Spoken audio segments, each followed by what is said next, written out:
Hello everyone, let's solve JEE question in 3 minutes. ये question कहता है कि monochromatic light of even 500 nanometers used in Tapan Young's double slit experiment. An interference pattern is obtained on a screen when one of the slit is covered with a very thin glass plate of refractive index 1.5. The central maxima shifted to a position previously occupied with the fourth bright fringe. ठीक है, the thickness of the glass plate है, हमसे क्या पूछ रहा है, thickness of the glass plate पूछ रहा है. तो आइए पहले इसको ड्रॉ कर लेते हैं. ये कहना क्या चाह रहा है, ये अपना डेमोन्स्ट्रेशन है. अब बोल रहा है कि इंटरफेरेंस पैटर्न जो है वो ऑब्जर्व तो स्क्रीन में ऑब्वियस सी बात है, slit is covered with thin glass plate, तो सेंट्रल मैक्सिमा शिफ्ट हो जाएगा. ओके ओके, तो सेंट्रल मैक्सिमा शिफ्ट हो जाएगा. इसके बाद देखो ये उसको हम बोल रहे हैं सेंट्रल मैक्सिमा.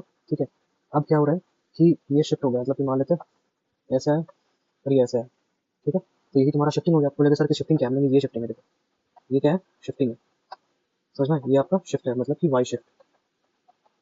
वाई शिफ्ट मतलब कि सेंट्रल मैक्सिमम जो शिफ्टिंग उसको रिप्रेजेंट कर रहा है. ठीक है, तो अब क्या बोल रहा है यार, ये स्लिट 1 हो गया, ये आपका स्लिट 2 हो गया. अब जो वेवलेंथ यूज किया है उसको बोल रहे हैं लैम्डा इज इक्वल टू कितना, लैम्डा इज इक्वल टू हम बोल रहे हैं 500 नैनोमीटर. ठीक है, in Young's double slit experiment and interference pattern obtain हो गया और एक थिन फिल्म को रखा गया. तो आपको ये सवाल उठना चाहिए कि आप अचानक से सेंट्रल मैक्सिमा शिफ्ट क्यों कर गए. तो सेंट्रल मैक्सिमा शिफ्ट इसलिए किया ना, क्योंकि ये जो थिन फिल्म है ये एक म्यू और टी के साथ है, मतलब कि कुछ रिफ्रैक्टिव इंडेक्स टी के साथ है, और वो क्या करता है, वो एक एक्स्ट्रा ऑप्टिकल पार्ट डिफरेंस होता है. अगर हम बात करते हैं, अगर यहाँ पे पूछता ना इनिशियल, मतलब कि इनिशियल ऑप्टिकल, मतलब इनिशियल पार्ट डिफरेंस क्या होता है, अगर यहाँ पे दोनों दोनों लाइट, मतलब कि ये वाला लाइट ऐसा आता है, ये लाइट ऐसा आता है, और यहाँ पे अगर हम थिन फिल्म रख देते तो फिर डेल्टा एक्स की जो वैल्यू होती है ना, वो पता क्या होती है, वो होती है म्यू माइनस 20. यही होता है आपका ओ पी डी, मतलब ऑप्टिकल पाथ डिफरेंस. तो यहाँ पे जो पॉइंट है ये क्या है, सेंट्रल मैक्सिमा. और अगर सेंट्रल मैक्सिमा मतलब कि नेट पाथ डिफरेंस क्या है, इस पॉइंट पे जीरो आएगा, कोई दिक्कत नहीं है. अब क्या बोल रहा है कि देखो, अब म्यू की वैल्यू गिवन है, म्यू की वैल्यू कितनी है, 0.5. सॉरी, देखो म्यू की वैल्यू कितनी है, म्यू की वैल्यू अपने को गिवन है 1.5.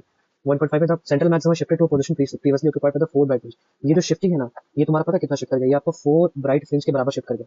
ठीक है, अब देखो यहाँ पे डेल्टा एक्स की वैल्यू जीरो तो हो जाएगी, लेकिन किस केस में, यहाँ पे इसको ऑप्टिकल पाथ डिफरेंस को सेटिस्फाई कर रहा है, मतलब कि उसी को माइनस करने के, मतलब कि इसको नेट जीरो लाने के लिए यहाँ पे वो शिफ्टिंग हुआ तो ये फोर बीटा है. लेकिन ये जो है वो तो तुम्हारा पाथ डिफरेंस है. यहाँ अगर हम बात करेंगे तो इसको हम लिखेंगे पता क्या, वाई डायरेक्शन में जो शिफ्ट आएगा उसको पता क्या लिखेंगे, उसको लिखेंगे mu minus 1 T capital D upon small D.